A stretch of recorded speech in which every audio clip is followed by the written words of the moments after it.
Today is all about the hype. We're talking PS5, PS5 Pro, and even the PS5 Handheld, which could turn out to be the ultimate companion when the PlayStation 6 eventually drops. Fresh games are on the horizon, big wins are rolling in, and it's nothing but good vibes for the Sony squad today. If you've been riding with PlayStation, this is your moment. Let's dive into all the Sony's cooking up. This is how you share your games on PS4.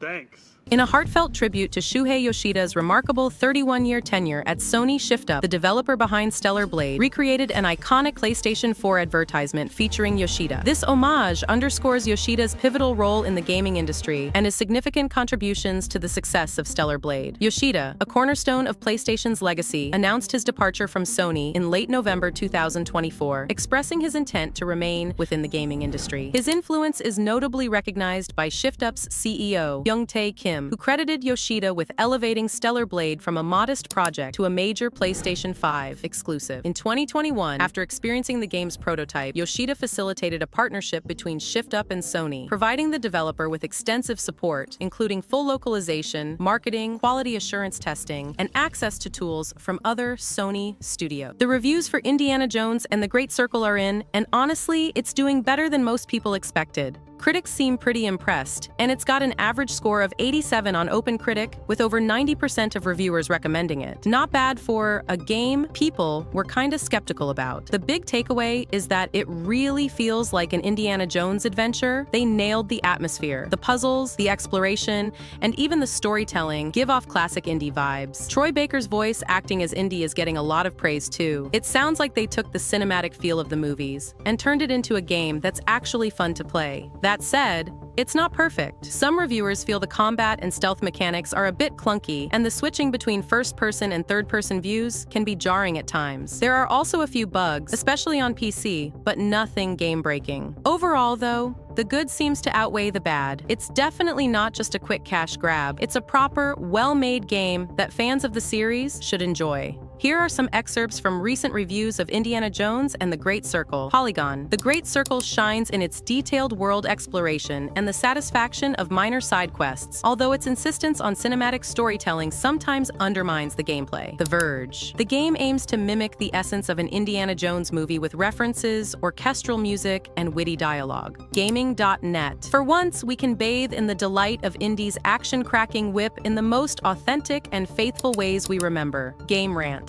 Indiana Jones and the Great Circle offers some of the best puzzling and tomb raiding in a video game, matching Spielberg's films in many respects. IGN. The Great Circle delivers physical comedy on par with the Hitman series, and looks set to be a worthy successor to IO's World of Assassination trilogy when it comes to creating laughs through gameplay. These reviews reflect a range of opinions, with some praising the game's faithful recreation of the Indiana Jones experience, and others noting areas where it could improve. So Crimson Desert just dropped a new 7-minute gameplay trailer, and it's looking pretty solid. IGN put it out, and this time, they're showing off a boss battle against Hex Marie. Definitely worth a watch if you're curious. The game's running on Pearl Abyss's Black Space engine, and honestly, it still looks great. What's cool is, there doesn't seem to be any major downgrade compared to the early demos from 2020. That said, some of the visuals, especially the lighting, feel a little dated by today's standards. But hey, it's impressive they've managed to match the quality they showed off back then. The combat is probably the standout for me. It looks really fluid and fun. Did you know Crimson Desert actually started out as an open-world MMORPG?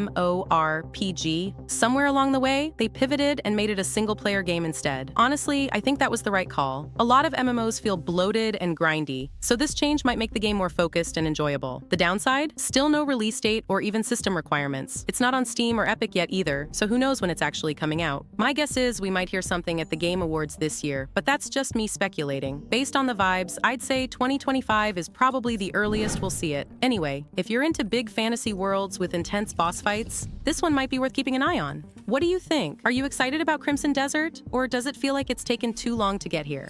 Alright, so Helldivers 2 is officially back from the dead, and not just back, but thriving with overwhelmingly positive reviews on Steam. Crazy, right? This game has had a hell of a journey, from nearly burning out thanks to some controversial updates to now riding the wave of awards and redemption. It's awesome to see a comeback like this. Back in May, things got rough when Sony announced that all PC players had to link their Steam accounts to a PlayStation Network (PSN) account. They said it was about safety and security, but the community was not having it. Steam exploded with over 84,000 negative reviews. The outrage was so loud that even Arrowhead's CEO, Johan Pielstedt, came out and apologized, saying, "Ouch!" right in the review score. That's a direct hit if I've ever seen one. Sony actually listened to the backlash, which is pretty rare, and decided to scrap the PSN linking idea. They promised to work with Arrowhead on other ways to protect players. And honestly, that was the first step in turning things around. Then came the August update, Escalation of Freedom. It added new missions, enemies, and hazards. Sounds great, right? But they also nerfed some fan-favorite weapons and stratagems like the SG-8S Slugger and SG-225IE Breaker Incendiary. People were pissed. More negative reviews poured in, and players were like, "Why are you making this less fun?" Arrowhead took the heat again and promised to fix the balancing issues. Fast forward to now, and the vibe has completely changed. After all the drama, Arrowhead doubled down on listening to the community, making the right updates, and proving they're committed to the game. It paid off big time, especially with all the awards Helldivers 2 has been snagging lately. I also think that Helldivers 2 winning awards and getting nominations left and right injected some much-needed fresh blood into the game. I mean, let's be real. After a while, the old community probably got a bit burned out or bitter. You play a game long enough, and even the best mechanics can start feeling stale. Bringing in new players with fresh perspectives is a game changer, literally. To be frank, sometimes it's not even the game that's the problem. It's that you've sunk 500 plus hours into it, and it's just not hitting the same way anymore. You're chasing that dopamine hit you got when it was all new and exciting, but no game can sustain that forever. That's why stepping away can be so healthy. Take a break, recharge, and let the game evolve while you're gone. By the time you come back, it might feel fresh again, or at least less frustrating. So, it looks like PS Plus Premium's cloud streaming has quietly leveled up, and people are starting to notice. Over the past year, more and more players have been reporting significant improvements in streaming quality on PS5. At first, it seemed like it might just be placebo, but since the PS Portal Beta update, which lets users stream directly to the handheld device, screenshots and videos have started rolling in, and the difference is visible. A lot of folks are now speculating that Sony's acquisition of iSize in late 2023 might be the reason behind this boost.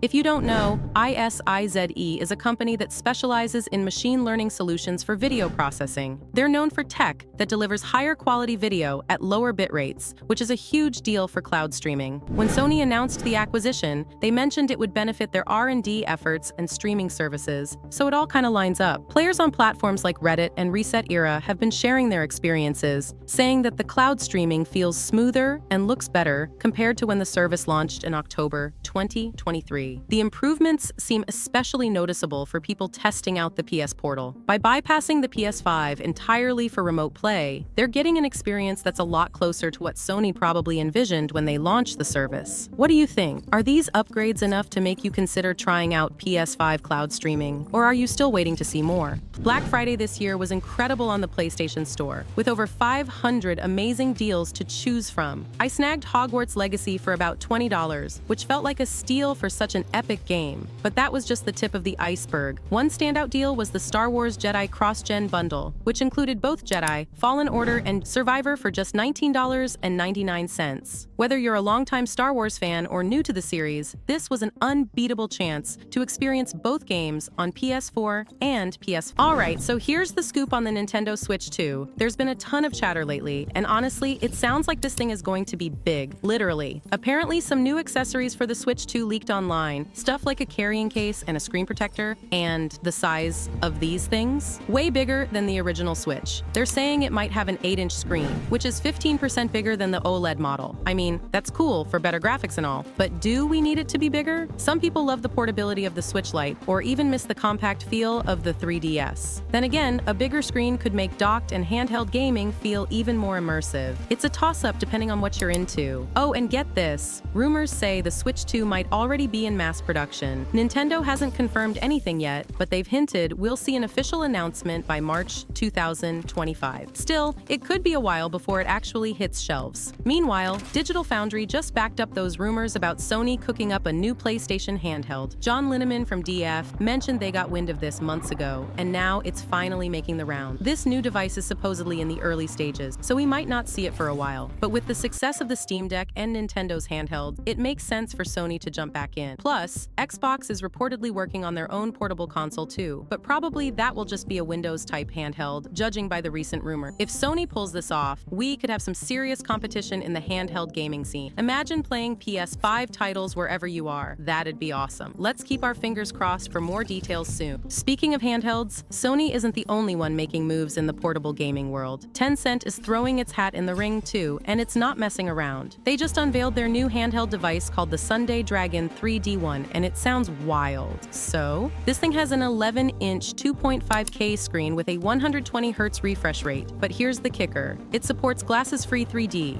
Yep, 3D, without the dorky eyewear, thanks to some fancy eye tracking tech. And under the hood, it's packing Intel's new Core Ultra 7 Lunar Lake processor and integrated Arc graphics GPU with 32 gigs of RAM to keep things smooth. It even has detachable controllers, kind of like the Switch, which makes it super versatile. Right now, it's still a prototype, so there's no release date or pricing yet, but Tencent clearly has its sights set on the handheld market. This isn't Tencent's first rodeo, either. Remember when they teamed up with Logitech for a cloud gaming handheld? This time, they're aiming higher, going for a full-featured device that could rival the Steam Deck or Switch 2. Between Sony, Tencent, and even Nintendo, with the rumored Switch 2, the handheld gaming scene is getting seriously competitive. It's a good time to be a gamer, that's for sure. What do you think? Does Tencent's device sound like it's got what it takes to stand out? Some rumors floating around suggest that Sony might be taking a page out of Nintendo's playbook. Think the Wii U's tablet controller, but hopefully, done right this time. The idea seems to be that the handheld and the PS6 will work synergistically, not just as a standalone gaming device, but as a true extension of the console. Imagine using the handheld for things like second screen functionality during games, maybe as a mini-map, inventory manager, or even a dynamic companion tool. Seamless remote play, but without the limitations of Wi-Fi dependency, allowing you to pick up where you left off, whether you're in another room or on the go. Asymmetric gameplay possibilities, where one player uses the handheld and another uses the PS6 on the TV for unique co-op or competitive experiences. It's hard not to think of the Wii U here, but let's be real. The Wii U didn't fail because the concept was bad. It failed because the execution and marketing didn't click with players.